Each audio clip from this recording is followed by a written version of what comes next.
সবাইকে আরও একবার আমি শুভ নববর্ষ জানিয়ে আজকের ভিডিওটা শুরু করতে চলেছি। আমি দেখাচ্ছি তোমাদেরকে, দেখো আমাদের পয়লা বৈশাখে কীরকম পুজো হয়েছিল বাড়িতে। এই যে এরকম ঘট পেতে পয়লা বৈশাখের দিনকে পুজো হয়েছিল। তো সেটা না আমি তাড়াহুড়োর মধ্যে শ্যুট করতে পারিনি। তো সেটা হচ্ছে আমি পরের দিন তোমাদেরকে দেখাচ্ছি এইভাবে পুজো হয়েছিল আমাদের এই বাড়িতেও। যেরকম ঘট পেতে এরকম পুজো হয়েছে, আবার দোকানেও এরকম ঘট পেতে পুজো হয়েছে। হ্যালো এভরিওয়ান, আমি তনিমা ডেলি লাইফে সবাইকে স্বাগত করি। যে যেখান থেকে আমার ভিডিওটা দেখছো সবাই খুব খুব ভালো আছো, আমিও মোটামুটি আছি। বৈশাখের দিনকে আমি সেরকম ভিডিও করতে পারিনি, তো সেই জন্য তোমাদের সঙ্গে কিছু শেয়ার করিনি। তো আজকে তার পরের দিন কী করেছি সারাদিন সেটাই তোমাদের সঙ্গে একটু শেয়ার করব। এসেছি রান্নাঘরে এই যে দেখো, পয়লা বৈশাখের দিনকে না সেরকম ভালো মন্দ কিছু আমাদের বাড়িতে রান্না করতে পারি না। কেন কি, দোকানে বাড়িতে পুজো থাকে, তো সেটা তো রোজ দিন থাকে না, রান্না বান্না তো রোজ দিন থাকে। সেই জন্য ওই রান্না বান্না করা পুজো একসঙ্গে আমি ভালোভাবে করতে পারি না। তো সেই জন্য মোটামুটি আর কি যেসব ঘরোয়া রান্না, সেই সব রান্নাই আর কি পয়লা বৈশাখের দিনকে হয়েছিল। তো রাতে আর রান্না আমাকে কিছু করতে হয়নি। বিকেলের দিকে আর কি আমার হাজব্যান্ড আর কি এই যে হাক্কাম্যান বলে একটা আমাদের এখানে রেস্টুরেন্ট আছে, তো ওই রেস্টুরেন্ট থেকে খাবার এনেছিল। একটু চিকেন নুডলস এনেছিল, একটা চিকেনের প্রিপারেশান এনেছিল। তো এইগুলো দিয়েই আর কি আমাদের বিকেলবেলা আর কি খাওয়া দাওয়াটা হয়েছে। সকালবেলা দেখছি আকাশের মুখটা বেশ ভার, দেখেছো আকাশ একদম মেঘে ঢাকা হয়ে রয়েছে। তো ভাবছি আজকে জামা কাপড় বেশি কাচবো না।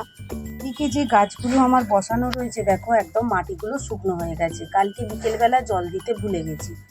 আর এই দেখো লেবু গাছটা কি সুন্দর নতুন পাতা বেরিয়ে কি সুন্দর হয়েছে দেখো। এই গাছটা না বাইরে একজন ফেলে দিয়ে চলে গিয়েছিল, তো আমি কি করেছি না কুড়িয়ে নিয়ে এসে আমি ঘরে আমি এই টবে বসিয়েছি। আর কি সুন্দর পাতা বেরিয়ে গেছে দেখো। এই যে দেখো ডালটা পুরো ছিল, এই রকম ডাল ছিল, ডালে পাতা ছিল না। এই যে ডালে একটাও পাতা ছিল না, একটা দুটো পাতা ছিল। আর আমার বাড়িতে আসার পর দেখো কি সুন্দর গাছের পাতা বেরিয়েছে। এবার জানি না লেবু হবে কি না, কিন্তু আমি তো যত্ন করছি আমার সামর্থ্য মতো, দেখা যাক, যা হবে হবে। সকালবেলা একবার করে জল দিই, আবার বিকেলে একবার করে জল দিই। গরমকালে দুবার না জল দিলে হয় না, কিন্তু বিকেলবেলা জল দিতে একদম ভুলে গিয়েছি। জলগুলো দিয়ে দিই, এখানেও জল তুলসী গাছে দেওয়া হয়নি, সব দিয়ে দিই জলগুলো। বিকেলবেলা দেওয়া হয়নি জল।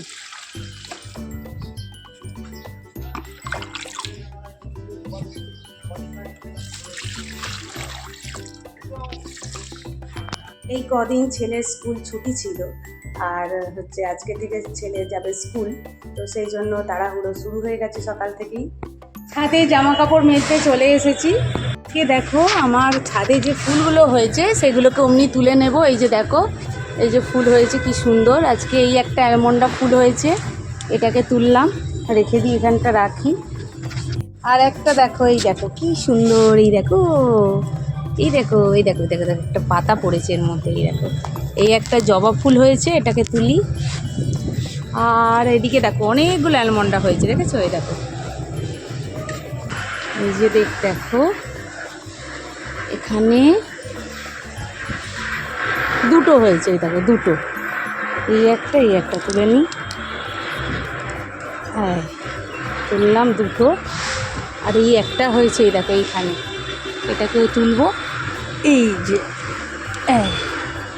তিনটে অ্যালমন্ডা হয়েছে, আর একটা জবা দেখলাম, আর একটা চন্দন জবা হয়েছে। এখানে একটা দেখো চন্দন জবা হয়েছে, আর এইখানে কয়েকটা ফুল হয়েছে, সেই ফুলগুলোকে তুলে নিচ্ছি। তো পাশের জমিতে না কাজ হচ্ছে, সেই জন্য একটু আওয়াজ হচ্ছে। তো কি করা যাবে, সব মিলিয়েই তো চলতে হবে। তো এখানে এই ফুল, সাদা ফুলগুলো তুলে নিলাম। আর এখানেও একটা দেখো সাদা ফুল হয়েছে, এটা কিন্তু আর একটা আলাদা আলাদা রকমের সাদা ফুল, এটাও তুলে নিলাম। ফুল হয়েছে এই যে। এরপর করে নিয়েছিলাম পুজো করে নিয়ে এখানে আমার হাজব্যান্ড ডিম নিয়ে এসেছে আজকে। তো ডিমগুলোকে দেখে দেখে আমি একটু এই কন্টেনারের মধ্যে তুলে রাখছি, আর এগুলোকে নিয়ে আগে আমি ধুয়ে নেব, তারপর ফ্রিজের মধ্যে রেখে দেবো। তো এদিকে আজকে যেটা আমি বলেছি যে কিনা গ্যাস আর সময় বাঁচিয়ে কি ফাঁকিবাজি রান্না করেছি, সেটা আজকে শেয়ার করছি। দেখো এখানে কয়েক টুকরো আলু রয়েছে, সেদ্ধ আলু, আর এখানে কয়েক টুকরো সেদ্ধ আলু সরিয়ে রেখেছি, মানে এটা ছোলার ডাল করব, ওই আলুটা দিয়ে ছোলার ডাল করব। তো একেবারে সেদ্ধ করে নিয়েছি, ভাগাভাগি করে নিয়েছি। আর এখানে রয়েছে দেখো কাঁচা পেঁয়াজ, আর এখানে কয়েক পিস মাছ আমি ভেজে নিয়েছি। আর এখানে দেখো আদা বাটা আর টমেটো দিয়ে আমি মাছের ঝাল করব আজকে। এখানে পেঁয়াজ আর রসুন বাটা দেব না, শুধু আদা বাটা আর টমেটো দিয়ে আর গুঁড়ো মশলা যেগুলো আছে ওগুলো দিয়ে আর কি মাছের ঝাল করব। আর এখানে দেখো মাছ যে ভেজেছিলাম 3 পিস মতো মাছ বেশি ছিল, তো সেই মাছটা পরের দিনে রাখলে কম হবে। তো সেই জন্য আমি কি করলাম, ওই মাছ ভাজাটাকে দিয়ে আমি ভাজাটাকে আমি ছাড়িয়ে নিচ্ছি। আর এখানে পেঁয়াজ আর কাঁচা লঙ্কা দিয়ে আমি মাছটাকে মেখে নেব, মানে মাছ মাখা মতো করব। তো এটা তো করতে সময় তেমন লাগে না, মাছ একেবারে ভেজে নিয়েছি, এখানে ঝালের জন্য কয়েক পিস মাছ দিয়ে দিচ্ছি, আর ওই 3 পিস মতো মাছ ওটাকে ছাড়িয়ে নিলাম, মাছটা ভেজে আর ছাড়িয়ে নিয়ে আর শুধু কাঁচা লঙ্কা আর পেঁয়াজ দিয়ে মেখে নিলেই হয়ে যাবে।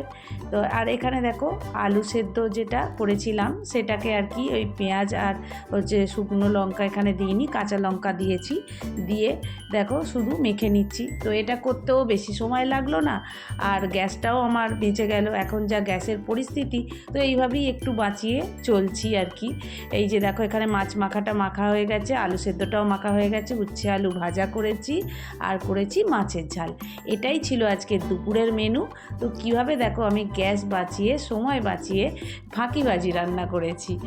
আর একদিকে এরপরেই আমার শ্বশুরমশাইকে আর শাশুড়ি মাকে খেতে দেবো। আমার হাজব্যান্ড আজকে দুপুরে খাবে না বলেছে, ও একটু বাইরে কাজে গেছে, আর ছেলে তো দুপুরে খায় না, ও একেবারে সকালে খেয়ে স্কুলে গেছে, এবার ওকে যাব আনতে। তো আজকের ভিডিওটা আমি এখানেই শেষ করছি। যদি আমার এই ভিডিও তোমাদের ভালো লেগে থাকে অবশ্যই বলবো সাবস্ক্রাইব করে আমার পাশে থাকার জন্য, নতুন বন্ধুদের। আর পুরনো বন্ধুরা তোমরা যেভাবে আমাকে সাপোর্ট করছো এইভাবেই সাপোর্ট করে দিও। আজকে আসি, আসবো একটা নতুন ভিডিওর সঙ্গে। টাটা।